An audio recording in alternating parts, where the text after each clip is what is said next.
اس کے ساتھ ساتھ میں یہ بھی بات کرتا چلوں کہ مولانا فضل الرحمان صاحب نے بھی اسی بات کی ابھی انکشاف اور انڈورسمنٹ کی ہے جو کہ وزیر اعظم عمران خان صاحب نے پہلے کی تھی کہ یہ vote of no confidence Pakistan Tehreek Insaf کے خلاف ایک انجینئرڈ پروسیس تھا اور اس کا انکشاف انہوں نے خود کیا.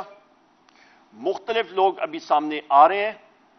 اللہ الحق ہے اور یہ چیز اللہ تعالیٰ لوگوں کی زبان سے, ہمارے مخالفین کی زبان سے خود بلوا رہے ہیں.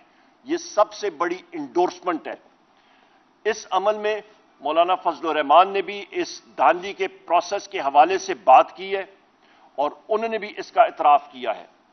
اس کے ساتھ ساتھ مختلف سیاسی پارٹیاں جس پہ جی ڈی اے سندھ میں پیر صاحب پگاڑو شریف اور ساتھی, ان ساروں نے مظاہرے بھی کیے اور اس چیز کو ہائی لائٹ کیا, اجاگر کیا کہ دھاندلی وہاں پہ بھی ہوئی ہے اور ایک مخصوص پارٹی کو یعنی کہ پیپلز پارٹی کو یا وہاں پہ ایم کیو ایم اس کے بینیفیشریز ہیں. خواتین و حضرات, میں یہاں پہ یہ بات کہتا چلوں کہ vote of no confidence, engineered vote of no confidence تو ہوا, پر پاکستان کی معیشت کو کیا ہوا؟ پاکستان کی معیشت کو جو ہٹ ہوئی خواتین و حضرات, آپ کی ایک معیشت جو کہ 6% گروتھ ریٹ کے ساتھ چل رہی تھی, G D P growth rate, وہ اچانک ایک سال کے اندر اندر منفی 0.3% پہ آ گئی, منفی سے بھی نیچے. اس کا مطلب ہے معیشت کا حجم کم ہوا.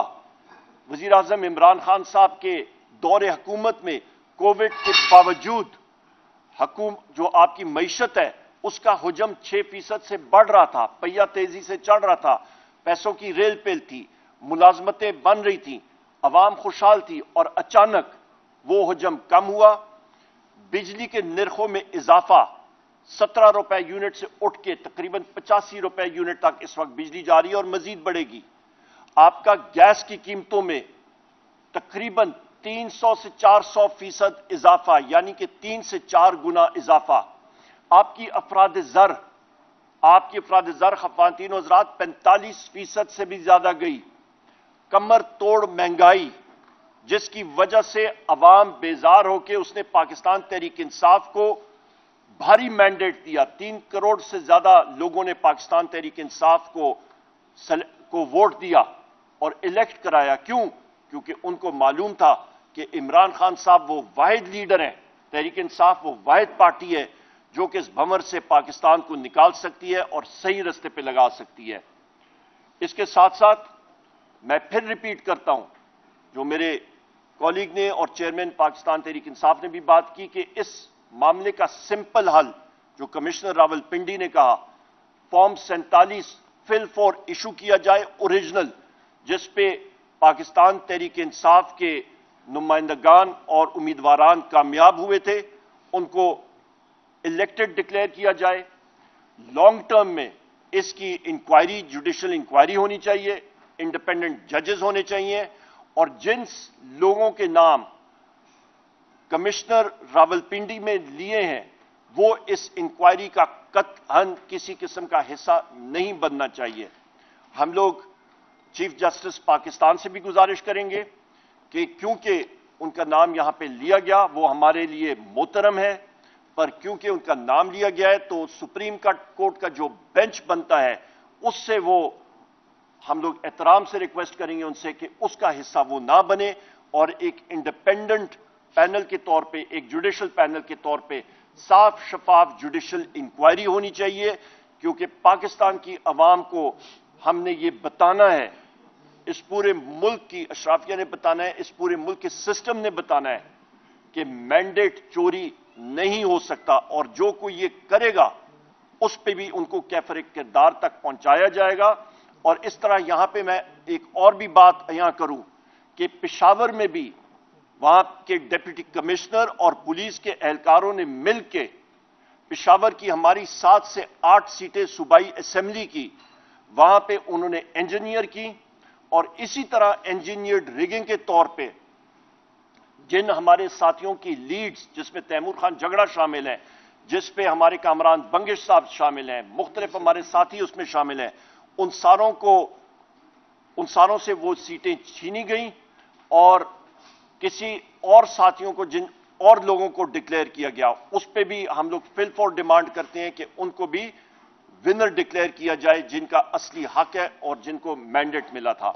ये हमारी चंद गुजारिशात थी और मैं एक बार फिर आप सब साथियों का तहे दिल से शुक्रगुजार हूं और इंशाअल्लाह ताला आखिर में मैं कहूंगा कि हम सब प्राइम मिनिस्टर इमरान खान साहब के वर्कर्स हैं और वो असली वजीर आजम हैं जो कि अवाम की दिलों पर राज करते हैं। बहुत शुक्रिया।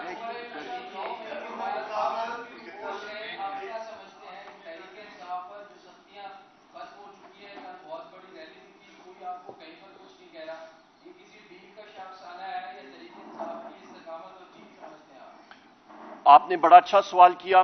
पाकिस्तान के तहरीक इंसाफ के जितने साथी थे उन पर मुतअद्दिद FIR मुख्तलिफ जगहों पे हुई। मेरे पास न सुलेमानी टोपी है न जादू की छड़ी है। मैंने जो ट्रांजिट बेल ली है, और मैं मशकूर हूं chief justice Peshawar high court का, मुझे मुख्तलिफ अदालतों में हाजिर होना पड़ेगा कि एक वक्त तकरीबन 8 शहरों में एक टाइम पे मुझ पे जो FIRs हुई हैं, तो मेरे पास या उड़न तश्तरी भी होती तो हर जगहों पे, या सुलेमानी टोपी भी होती, मैं हर जगह पहुंच नहीं सकता था। तो आप अंदाजा लगा सकते हैं कि ये बोगस FIRs की क्या नौयत है। किसी किस्म की उस पर नौयत है ही नहीं। और हमारे सब वर्कर्स के ऊपर जो ये बोगस FIRs बनी है, वो इस चीज की अलामत है कि सब समझते थे, लोग समझते थे कि इनको दीवार के साथ लगाएंगे, ये टूट जाएंगे, पर ये पाकिस्तान तहरीक इंसाफ है। हम लोग अपने लीडर और अपने कायद इमरान खान साहब के नजरिए पे बिलीव करते हैं। हम लोगों का यकीन है ला इलाहा इल्लल्लाह मोहम्मद रसूलुल्लाह इय्याक नअबुदु व इय्याक नस्तईन, ये हमारे ईमान का हिस्सा है। हम लोगों ने अपने मौक़िफ़ पे हम लोग डटे रहे और डटे रहेंगे इंशाअल्लाह।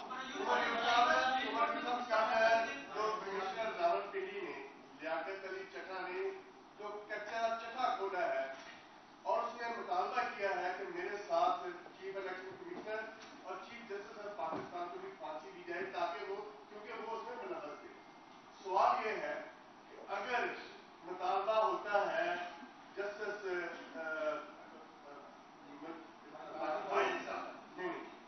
जो दो जस्टिस ने जिन्होंने रिजाइन किया है, कहा जाता था अगर उनकी चोरी के डर से उन्होंने इस्तीफे दिए हैं, अगर उनकी चोरी के डर से इस्तीफे दिए हैं, जो कल कच्चा चटा खुला है, इन चीफ्स को क्यों नहीं इस्तीफा दे देना चाहिए ताकि इस मुल्क में उनके होते हुए इलेक्शन शफाफ नहीं हुई, उस इलेक्शन की रिटर्न की इंक्वायरी कैसे शफाफ हो सकती है? आपका बहुत बेहतरीन सवाल है। मैं इसका जवाब देके फिर चेयरमैन तहरीक इंसाफ बैरिस्टर गौर साहब से भी रिक्वेस्ट करूंगा, वो भी एक एमिनेंट लॉयर हैं मुल्क के।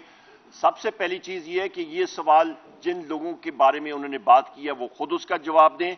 हमारी सिर्फ डिमांड है, हम लोग पाकिस्तान तहरीक इंसाफ आइन और कानून पे बिलीव करती है। हम लोग ये चाहते हैं कि एक इंडिपेंडेंट इंक्वायरी होनी चाहिए और जो लोगों का नाम जो इस पे अक्यूज हुए हैं वो इस इंक्वायरी का हिस्सा नहीं होना चाहिए और साफ शफाफ इंक्वायरी होना चाहिए। और मैं फिर रिपीट करूंगा कि एक इंक्वायरी के पीछे रिजल्ट डिले नहीं होना चाहिए। फिल फॉर आप फॉर्म 47 के तहत जो असली कैंडिडेट्स हैं जिन्होंने जीता है उनको विनर डिक्लेयर करें और उसके बाद इंक्वायरी जरूर करें और साफ शफाफ इंक्वायरी करें। बैरिस्टर गौर साहब, एक सेकंड। बैरिस्टर गौर साहब जी, मैं बहुत क्लियर, मैंने अपनी प्रेस टॉक जिस वक्त शुरू की थी मैंने ये बात कही थी और यहां पे हमारे चेयरमैन भी हैं, हम सारे यहां पे जिम्मेदारान बैठे हैं कि पाकिस्तान तहरीक इंसाफ मरकज में और सूबों में इंशाअल्लाह ताला हुकूमत बनाने जा रही है। हमारे पास नंबर्स हैं और हम लोग प्रूव करेंगे। तो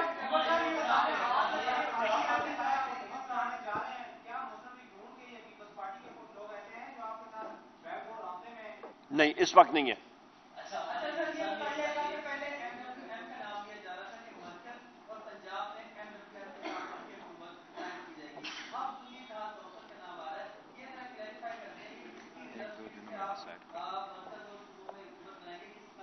ये हम सब, ये सारे हमारे बड़े करीबी साथी हैं और इंशाअल्लाह ताला इनके साथ हम खुद अपने मामलात खुद डील कर रहे हैं और आपको 1-2 दिन में सब क्लियर हो जाएगा।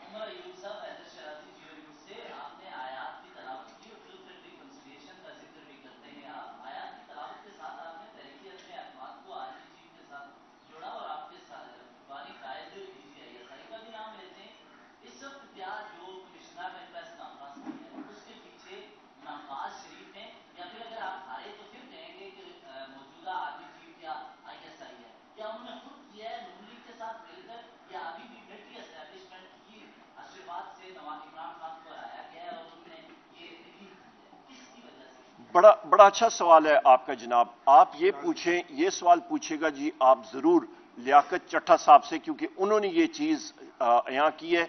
हमें ये मालूम है कि फॉर्म 45 हमारे पास मौजूद हैं, और दूसरी चीज ये है कि उन फॉर्म 45 के ऊपर हमारा फॉर्म 47 होना चाहिए।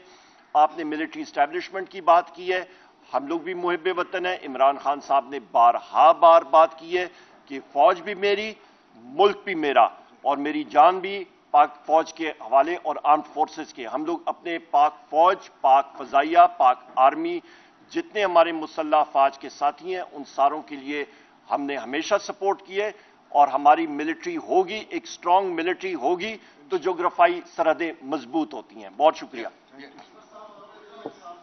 आखिरी क्वेश्चन कर लें। आपके, मैं माजरत चाहता हूं, आपकी आवाज मुझे कम आई है। आपने ये पूछा है कि हम लोग कैसे कंटेस्ट करेंगे।